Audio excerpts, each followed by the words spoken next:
Olá a todos espero encontrar muito bem, com muita paz, muita serenidade, muita saúde e muita prosperidade. A partilha de hoje prende-se com as sociedades secretas e aquilo que domina o mundo e que governa o mundo. Pelo menos é assim a voz corrente. Estamos ou não a ser governados por sociedades secretas? O mundo existe na atualidade determinado e gerido por forças ocultas que nós não temos a mínima noção de onde estão nem de quem sejam. Isto é verdade, é mentira, é especulação, o que é que se passa? Era sobre isto que eu hoje gostaria de falar, esta partilha que eu gostaria de fazer.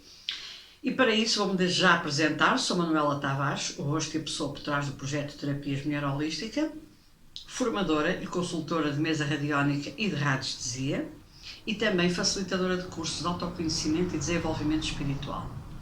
E tens tudo sobre mim, sobre o meu currículo, os meus cursos e tudo aquilo que eu faço e as minhas formações no meu site www.terapiasmulherholística.com, inclusivamente acesso ao meu Facebook, Instagram, blog e a este canal do YouTube. Feita esta apresentação, vamos a factos. Voz corrente. O mundo é governado por sociedades secretas. Eu acho que é verdade. E vamos começar por algumas delas que são subejamente conhecidas e reconhecidas no mundo inteiro. A primeira, bancos. Existe uma coisa que se chama segredo bancário. Portanto, o que já dá aso a que essa instituição seja secreta. Existe também, nós dizemos, mas não, nós vamos ali ao banco, conhecemos os empregados, conhecemos a instituição bancária, sabemos onde eles estão, nós sabemos tudo menos o que eles decidem. Nós somos apenas um reflexo daquilo que eles decidem. Mas as reuniões são secretas, as decisões são secretas, envolvem pessoas que nós não sabemos quem estão nessas reuniões e que determinam completamente a nossa vida. E essas reuniões não são públicas, são fechadas. Portanto, o que transforma imediatamente o banco numa coisa secreta. Que manobras são feitas nos bastidores à nossa revelia, porque somos nós, o povo, que pomos lá o dinheiro, que determinam quando os juros sobem e descem, quando se devem prestar dinheiro e a quem e como. Que perdão bancário é esse de milhões e milhões de euros que são feitos a clubes de futebol, mas ao cidadão comum não são? Que perdão bancário é esse de milhões e milhões de euros ou de dólares para bancos que trabalham com dólares que são feitos a determinadas instituições e que para outros não são? Onde é que isso é decidido e com que imparcialidade e com que justiça esse perdão de dívidas é feito? Baseado em quê? Quais são os argumentos? O que tem um clube de futebol a mais do que eu para que o perdão de milhões de euros seja feito de pagamento ao banco e a minha dívida da minha casa não me seja perdoada e eu possa ficar sem ela se não pagar mensalmente a respectiva prestação do crédito bancário?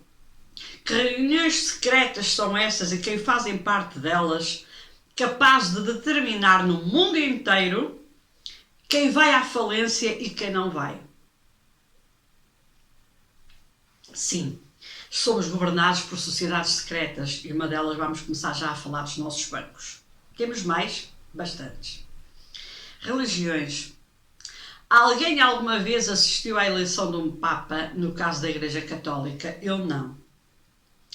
E fazem toda uma mise-en-scène, fazem todo um teatro de eleição, em que vai aquele desfile de potenciais candidatos a Papa, que se fecham na Capela Sistina a 7 chaves, sem comer nem beber, e pelos vistos também não têm idas à casa de banho, e sendo eles pessoas já tão idosas, eu não sei como é que eles fazem, mas ou vão todos algaleados ou usam fraldas, já.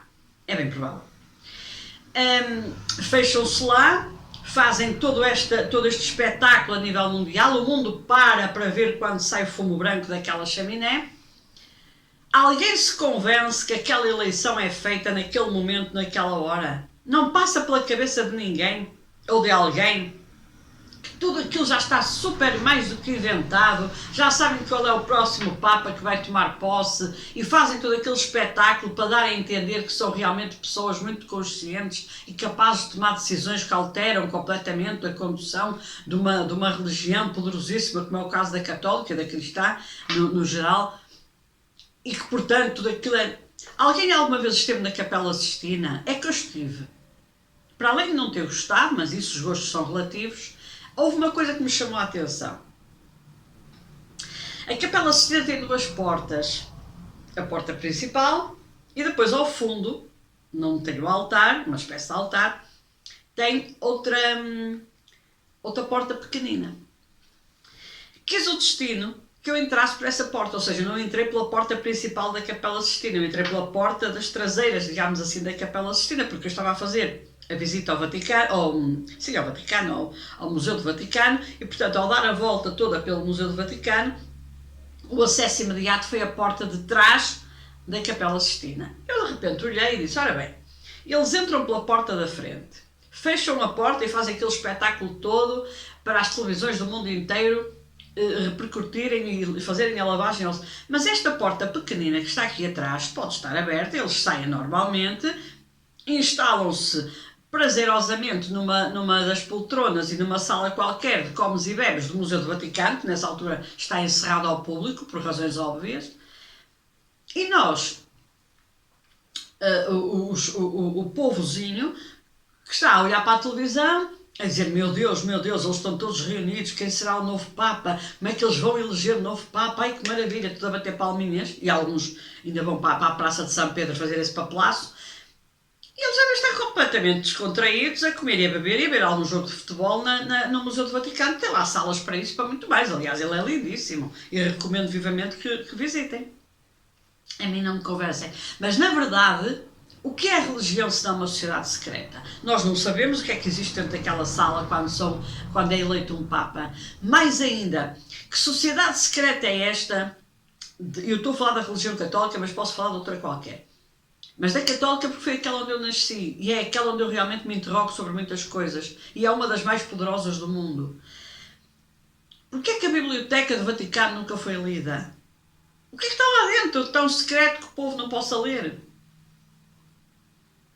Então isto é ou não é uma sociedade secreta? Considerando que uma sociedade secreta é tudo aquilo que tem segredos, então o Vaticano é uma sociedade secreta que gere milhões de pessoas no mundo inteiro e manipula também, como os bancos. Aliás, o Vaticano tem um banco. O Vaticano é um Estado, mas com muitos segredos e bastante secreto. E sim, o Vaticano tem um poder imenso sobre a política mundial e sobre os governos mundiais, caso não tenham reparado.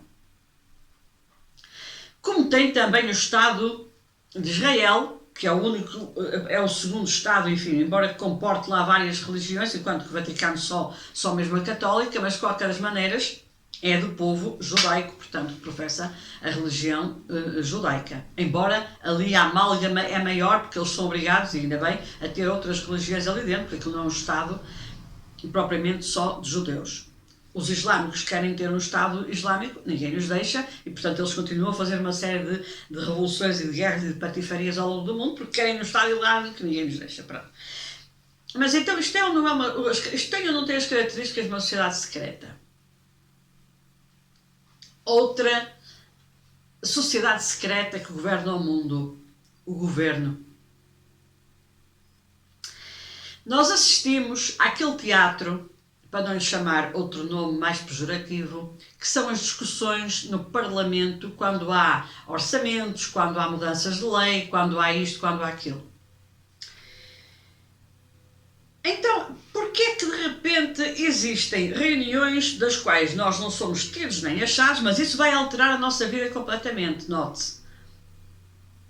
Entre partidos, com assento parlamentar, em que combinam entre si o que fazer do nosso dinheiro. Agora fazemos um aeroporto, depois o outro diz, não vamos fazer aeroporto. Agora vamos investir em comboios de alta velocidade, e os outros dizem, está bem, podemos investir em comboios de... Que reuniões são essas à nossa revelia, porque nós não estamos presentes, nem temos sequer ligação direta, é que se houvesse pelo menos, já que há tantos Big Brothers no mundo, eu pergunto, porque é que as reuniões dos governos, as reuniões dos bancos e as reuniões das religiões não são transmitidas em prime time, em 24 sobre 24 horas, como qualquer Big Brother? Se aquelas pessoas estão ao serviço da humanidade, como dizem estar, não sou eu que digo, são eles que dizem, se aquelas pessoas estão ao serviço de uma população pela qual alguns foram eleitos, se eles estão realmente ao serviço da pátria, outros ao serviço de Deus e outros ao serviço do dinheiro, que não deixa de ser uma energia, então porquê é que as reuniões deles não são públicas? Porquê é que nós não podemos assistir a eleições, nós não podemos assistir a decisões, nós não podemos assistir aos argumentos reais que levam determinados políticos a aceitar decisões de outro? O que é que está por trás disto tudo, se não reuniões secretas de uma sociedade secreta que nos rege secretamente em função de interesses secretos que eles têm secretamente escondidos? Sim, vamos falar então também na maçonaria e dos Bilderberg, sem que uns tenham nada a ver com os outros? Sim, por que não? Primeiro, Bilderberg. Existe uma reunião, mais uma vez, secreta, num hotel, ali para os lados da Suíça, entre a Suíça e a Alemanha, ali naquela coisa que ninguém sabe muito bem. Aliás, a Suíça é um enigma no mundo inteiro, em todos os níveis. Lavam dinheiro, recebem dinheiro, têm dinheiro dos judeus lá, têm o ouro dos judeus que foi lavado pelos nazis, enfim. Uma lavandaria. Então, vamos lá ver uma coisa. Esta reunião que é feita nesse local, e esse local deixou de ser secreto, porque, na verdade, a partir do momento em que se descobriu que havia reuniões de líderes do mundo inteiro numa coisa chamada Bilderberg, vamos lá procurar saber, mas não entraram da porta para dentro. E quem é que faz parte dessas reuniões anuais dos Bilderberg? Reis, rainhas, presidentes da República, primeiros-ministros, líderes mundiais de grandes empresas, de grandes holdings, como sejam, por exemplo, as empresas de comunicação social, televisões, os jornais mais importantes de cada país, as rádios mais importantes de cada país, neste momento as redes sociais, porque realmente têm um poder incomensurável, ficou descontrolado. Então, todas essas pessoas que tenham muito dinheiro, muito poder, lideranças de países, lideranças de empresas ou lideranças de instituições, são convidadas para essa reunião. E daí dessa reunião saem as decisões de tudo o que se vai passar no mundo inteiro nos próximos tempos, até à próxima reunião. Há livros sobre os Bilderberg. O primeiro deles, há muitos anos, foi escrito por um jornalista que acompanhou e investigou ao máximo todo este procedimento da reunião dos Bilderberg.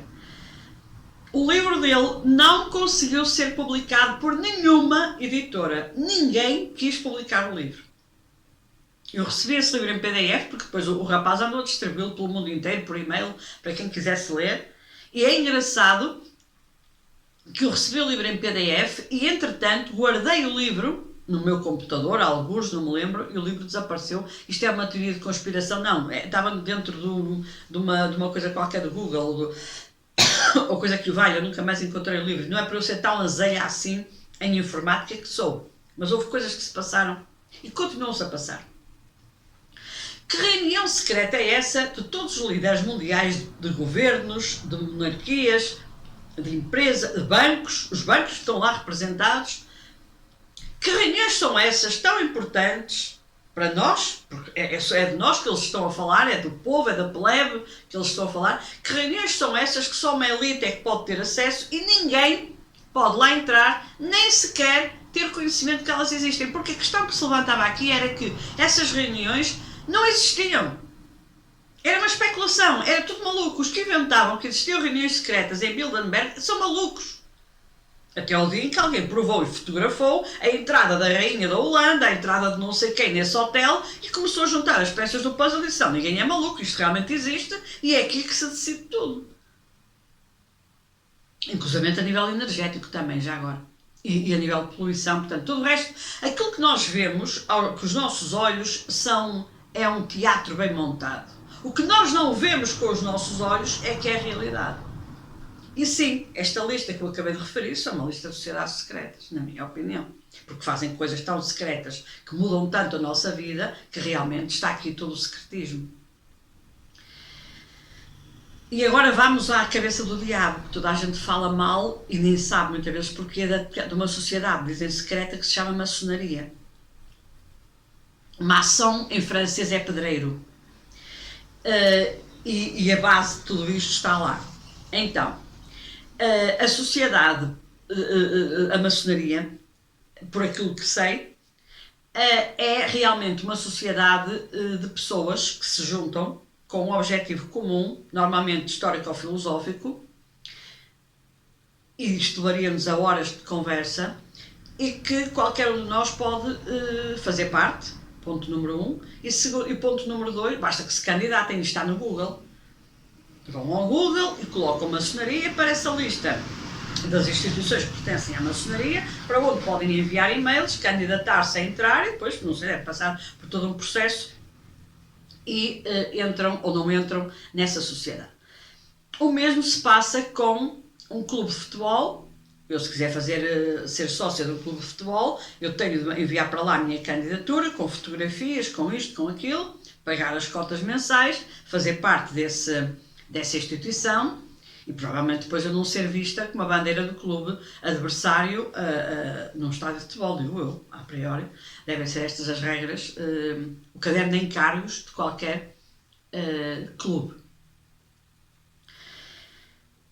E a maçonaria, em todo o Brasil, a maçonaria não tem qualquer segredo em termos de visibilidade, porque eles estão realmente completamente expostos. Não sei se agora com o governo de Bolsonaro foram perseguidos, mas a priori estão completamente expostos numa liberdade total e que, portanto, podem ter segredos, mas eles vão ser secreta. É a maçonaria que governa o mundo? Não acho. Acho que existem pessoas que pertencem à maçonaria, que por sua vez também pertencem a governos, a bancos. A religiões não devem pertencer muito porque eles são bastante agnósticos e ateus, mas enfim, mas que pertençam também a determinadas religiões, a isto ou aquilo. Ou seja, é ao contrário. Eu nasci católica. Eu nasci numa família católica, fui batizada, fui crismada na Igreja Católica. E por artes mágicas, imaginemos que eu sou presidente de um banco. Mas nunca ninguém me acusou de eu pertencer a uma sociedade secreta só porque eu sou católica. Mas se eu for católica, e ninguém me acusa desse facto, mas também pertencer a uma loja maçónica, então aí eu passo a ser maçónica e a ser a cabeça do diabo. Nós, acima de tudo, eu já disse isto em vários vídeos, acho que temos de ter conhecimento. O conhecimento é uma ferramenta poderosíssima, o conhecimento é poder. E se nós não estudarmos a fundo o que são realmente as coisas, se não lermos história e percebermos de onde vem realmente a fundação da maçonaria, que são pessoas livres pensadores e que se destacaram do resto da sociedade e formaram como se fosse um clube literário. Eu posso formar uma sociedade secreta neste momento. Eu posso fundar um clube de livres pensadores de mesa radiónica, por exemplo, que é uma das minhas ferramentas de trabalho. E nesse clube, nessa associação, nesse grupo, só faz parte das pessoas que eu quero, com as regras que eu quero, porque sou eu que determino as regras, afinal de contas vou ser a fundadora dessa instituição. Então, as regras são as minhas, os rituais são os meus, os assuntos de discussão são os meus, e de repente há 1, 2, 3, 4, 100 pessoas que gostam da forma como eu vou abrir esse clube, de estudos radiónicos, de estudos de radiestesia, de estudos literários, não importa do quê, e começa-se a congregar uma egrégora de pessoas que querem pensar que pensam da mesma forma, que gostam dos mesmos estudos, que gostam da mesma abordagem, mas nós, porque não queremos que isto seja divulgado e porque não queremos que isto seja exposto, formamos uma sociedade secreta, ou seja, formamos um clube secreto onde nós estudamos, lemos e discutimos os assuntos que nos dizem respeito e que só nós é que queremos, e criamos os nossos próprios estatutos. Isto é o suficiente para o senso comum determinar imediatamente que nós seremos a cabeça do Satanás e que realmente somos uma sociedade secreta com tentáculos absolutamente medonhos. Porque depois o que peca aqui no meio disto tudo é a falta de conhecimento. E a falta de conhecimento leva-nos primeiro à especulação, segundo à conspiração e terceiro à estupidez. E portanto, quando nós começamos a acusar A, B ou C de ser isto, ser aquilo outro, estamos a esquecer-nos que nós próprios votamos, aceitamos e aplaudimos os verdadeiros líderes e as verdadeiras pessoas que fazem parte das sociedades secretas que mais dominam o mundo. Se existem pessoas que pertencem à maçonaria, que estão em todos os quadrantes da sociedade, é natural que sim, as pessoas têm que ter profissões. Acima de tudo é preciso saber. Acima de tudo nós temos que saber a origem das coisas. Nós temos que saber a origem de determinada instituição, saber como é que ela se criou e por quem é que ela se criou e quais são os objetivos e quais são os princípios pelos quais elas se regem. E só a partir daí é que nós podemos dizer, ok, isto para mim está certo ou aquilo para mim está errado. Ou dentro daquilo há coisas certas e dentro daquilo há coisas erradas. Generalizar dá sempre erro. E considerar da mesma maneira que nós temos católicos, boas e más pessoas, temos cristãos, bons e maus cidadãos, temos judeus, bons e maus seres humanos, temos islâmicos ou muçulmanos que são boas ou más pessoas. Em toda a parte do mundo existem boas e menos boas pessoas. Existem pessoas com comportamentos corretos e existem pessoas com comportamentos incorretos. Existem pessoas com bons princípios e existem pessoas com maus princípios. Porque isto então levava-nos a uma discussão sem fim que teria a ver com os desvios emocionais de cada um. Mas nós não podemos acusar a coisa de todos os males do mundo. Mas voltando ao assunto das sociedades secretas, o que é secreto? Esta era a pergunta que deveria iniciar este vídeo. O que é secreto? Ou nós estamos a confundir o secreto com segredos? Então, nesse caso, somos todos secretos, porque em minha casa eu tenho naturalmente os meus segredos. E, portanto, a minha casa já por si é realmente uma sociedade secreta. É a minha casa, é dentro da minha porta para dentro, só eu sei o que aqui está, só eu sei o que eu quero ter e só eu sei o que eu faço e só eu permito entrar quem eu quero, com as minhas regras. Desde o momento que a minha casa não prejudique ninguém, ela não tem que estar exposta a nada nem a ninguém. Agora, se eu dentro da minha casa trouxer para cá pessoas e matar essas pessoas, ou violar essas pessoas, ou fazer outra... Então aí sim, tem de haver alguma coisa que viola o meu espaço, entre aspas, que venha cá e que verifique se realmente existe aqui alguma conduta imprópria para a sociedade onde eu vivo. Porque até de país para país essas regras mudam, porque em Portugal, se dentro de uma casa houver violência doméstica, é um crime público. Mas, por exemplo, no Iémen, um homem pode espancar uma mulher até à morte e não é condenado. Este vídeo já vai longo demais, isto daria pano para mangas, talvez eu volte a este tema num futuro muito próximo. Mas realmente nós temos que analisar a frio, volto a frisar isso, com objetividade e acima de tudo com conhecimento, sem baboseiras, sem deitarmos pela boca fora porque é isto, é aquilo, não sei, é o governo sombra, é o não sei o quê. Mas vamos ver o que são os governos sombra, vamos ver onde é que está realmente o cerne da questão, em vez de sermos uma manada muitíssimo bem orquestrada e conduzida, neste caso pelas redes sociais, que dizem os maiores disparates que há no mundo, mas que na verdade ninguém nos contesta por falta de argumentos, porque não procuram saber. Mais vale irmos atrás uns dos outros e dizermos sempre mal das coisas. Portanto, aqui fica lançado o repto para uma análise, para um estudo, para uma procura, para realmente termos conhecimento e não nos deixarmos levar pelo pseudo-conhecimento dos outros. Com isto me despeço com um grande abraço de luz, com votos do resto de uma boa semana e que sim, que a luz esteja sempre presente em nós, não estejamos nós no famoso Rosh Hashanah, na cabeça do ano e, portanto, na abertura cósmica dos próximos 12 meses e que tragam tanta luz que nós precisamos para cada um de nós e para o mundo em geral. Até breve.